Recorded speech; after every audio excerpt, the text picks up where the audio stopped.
name's Token D Rock here with another stream. Hopefully, all of you are having a wonderful day. I did try to stream yesterday, but we had some technical difficulties on my end when it came to connection. So, gonna try this once again. Overall, crypto market cap is sitting at $1.118 trillion. Bitcoin dominance back above 40% compared to yesterday, is sitting at 40.1%. ETH dominance sitting at 20.0%. As you can see, Bitcoin is sitting at 2,300,453. Ethereum has come down a little bit since yesterday. It was sitting closer towards $1,900, and now it is sitting at 1,836. We can see Cardano is not too far off from where it was yesterday. Solana has taken a little bit of a beating. So has BNB, but enough of that. Looking at the 1 hour chart for Bitcoin, we can see that bulls did get the price action up to roughly 24.5, but then got rejected, and the bears have been able to bring Bitcoin back below 23,500 right now. The bulls are trying to bring it back above 23.5. We'll see if they prevail. Again, I think we're kind of seeing a fizzling out of sorts here on Bitcoin's price action, meaning that if we don't get a decent amount of volume coming in here in the short term, we do risk the downside of going lower. Again, looking at this bear flag, it has yet to be invalidated. That's not to say we can't come back down here and then break to the upside, but we do have to factor in that in roughly 3-4 weeks time we'll have CPI numbers for the month of August, and then I believe in about 4 weeks the Fed Reserve meets again, the FOMC meeting, and we get another potential Fed rate hike to worry about, to kind of bake into the market. But going over to news, Bitcoiners are just built different. Stock market, people are crying about 3% downturns or losses over and with the Bitcoin holders. When we see Bitcoin down 50%, we just look at it and say cheap sats. U.S. pension funds are still interested in Bitcoin and crypto despite the massive crash that we experienced. This comes from the Wall Street Journal. Very bullish. Federal Reserve is looking to publish guidance for crypto banks to access central banking system. This may cause an actual downturn in the crypto market, so just something to keep in mind, consider. Over a long enough timeline, if it isn't Bitcoin, it's going to zero. This is coming from Michael Saylor, a big Bitcoin bull and proponent. Bitcoin Archive says, breaking: New York's Deputy Mayor Phil Banks owns Bitcoin. And he discloses that he owns Bitcoin and crypto purchases worth up to $150,000 coming from Bloomberg. Adoption can't be stopped. Again, as more politicians, as more celebrities, as more influential people get their hands into crypto, more and more people will flock to those assets. Coinbase says Lightning Network can scale Bitcoin to millions of instant transactions per second. Again, and at the speed in which it can do it, and the cheapness of it too is the affordable side to it is what's really driving adoption. Not to mention the oldest source of renewable energy in the United States, Mechanicville Hydroelectric, was saved by Bitcoin. It was built back in 1897. The facility could not make a profit and was going to be decommissioned. Bitcoin mining fixed that. Very, very cool. Across the Pacific, we have Korea. Hyundai's investment business will add Bitcoin and crypto data to its asset management platform. Very, very cool to see. Brazil coming out saying Latin America's biggest investment bank, BTG Pactual, has launched a Bitcoin and crypto exchange. Just in, natural gas prices in Europe rise to a new record high. This could be um, potentially a lower high in the big grand scheme of things, because I don't think the war in Ukraine is going to end anytime soon, unfortunately. Luxury prices jumping in Germany. I don't know if this is typo. I don't know if this is supposed to say 2022, but at a new record high.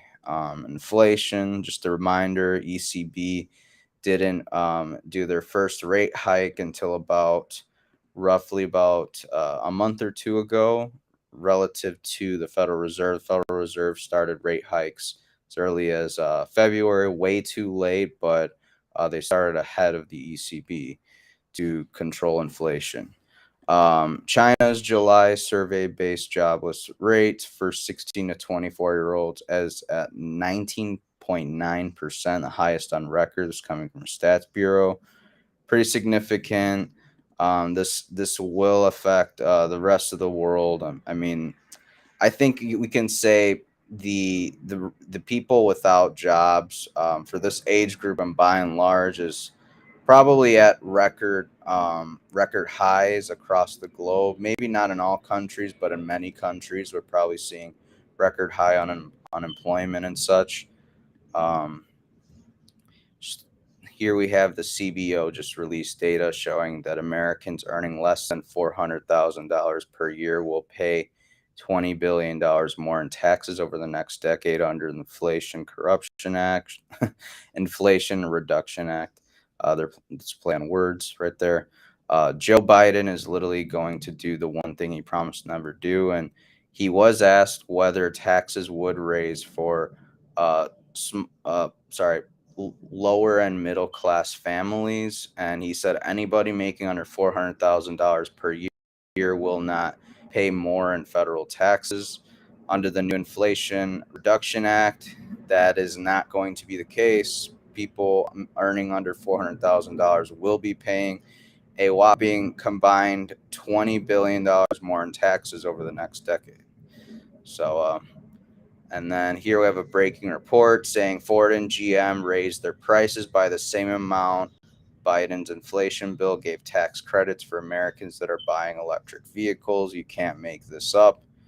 Pretty big flop.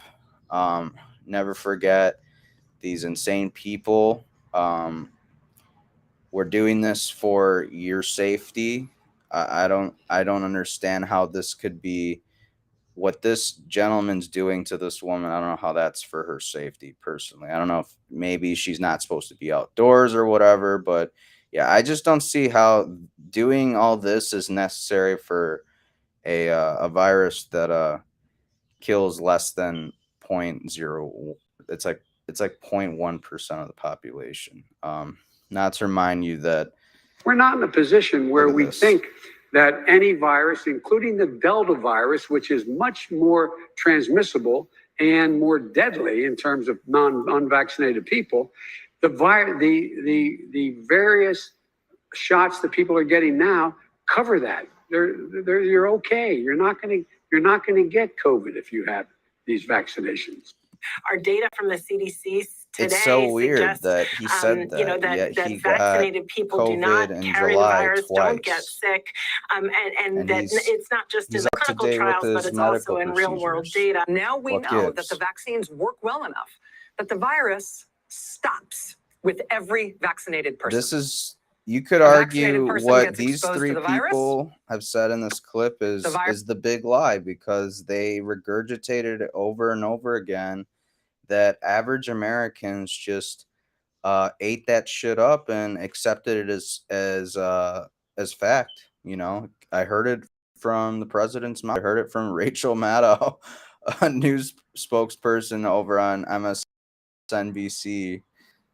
And just remember, there were some very disgusting things said about people who refuse to take the medical procedure. This is what they really think of you. Never forget this. If a person who decided not to take the medical procedure catches C19 from someone who did take the medical procedure, boo-hoo, too bad.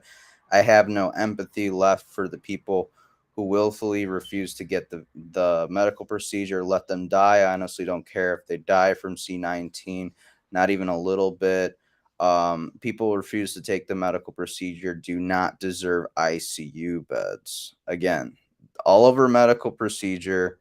Look at this. No medical procedure could mean no job for Air Canada employees.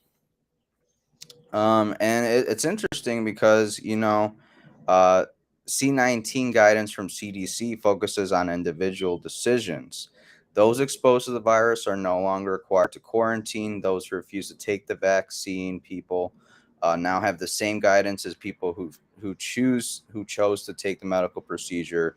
Students can stay in class after being exposed to the virus. It's no longer recommended to screen those without symptoms. It's interesting. Like, this guy makes a great point. Why do they admit the truth only when the damage from the lie has already been done? Great question. And it's probably because they're finding that a new JAMA study from Iceland is showing that 11.5% reinfected during Omicron, and reinfection odds were higher among persons who had received 2 or more doses versus 1 dose or fewer of the medical procedure. So essentially, the more you get this medical procedure, the more likely you are to get C19. Very interesting to point out. And one other thing that I would like to point out is the fact that Joe Biden, along with Fauci, are all up to date with their medical procedures, and they got COVID twice. And before they got it the second time, they took Paxlovid, and looks like Albert Bourla or whatever is going to be going down the same route, because he is quadruple medical procedured and he's the Pfizer CEO. He says, "I would like to let you know that I have tested positive for C19. I am thankful to have received 4 doses of the Pfizer BioNTech medical procedure, and I'm feeling well while experiencing very mild symptoms. I am isolating and have started a course of Paxlovid." And Sander Van Dam says this is like the CEO of Durex being thankful for wearing a condom despite his wife getting pregnant. It's kind of funny. When you unleash an untested medical treatment and coerce most people to take it and then say the science changed and it doesn't matter anymore. I'm just curious if we're going to get an apology from the CDC, from Joe Biden, or from Rochelle Walensky, Dr. Fauci, NIH, OSHA, all these governmental figures. I wonder if we're going to get an apology from them, because the reality is, you guys, people lost jobs, people lost their social lives, people lost their livelihoods. People lost a lot of things over mandates over taking a particular medical procedure. It's kind of disgusting that these government officials, big pharma, etc., will never pay the price, so to speak. Probably never will be held accountable. But look at this, 4 months apart. Thing is, he knew he was lying. The data was there. Look at this. Getting that 3rd dose is protection against severe illness, but also protection against getting infected in the first 4 place. months ago. Despite 2, 3, 4 doses of the vaccine, it's not so good at preventing infection in the first place. So we are getting infected. That's why we've had tens of thousands of cases in this wave. It's interesting that at least he's coming out and saying, the loud part or the quiet part out loud. He's being vocal about being somewhat wrong in comparison. We have yet to hear the president say that. We have yet to hear Dr. Fauci say that. It's a little bit disgusting, if you ask me. And it's kind of disgusting because some of these same people are saying we need to eat less meat, we need to eat more bugs and stuff. And the reality of the fact is, eating a few bugs here and then your diet's probably not going to kill you, but we can't have a diet comprised of mostly bugs. And this guy kind of it's been shown why. Contain substance called chitin. There's a meme going around. You sort of see this stuff and you think, oh, is this fear mongering? Is this true?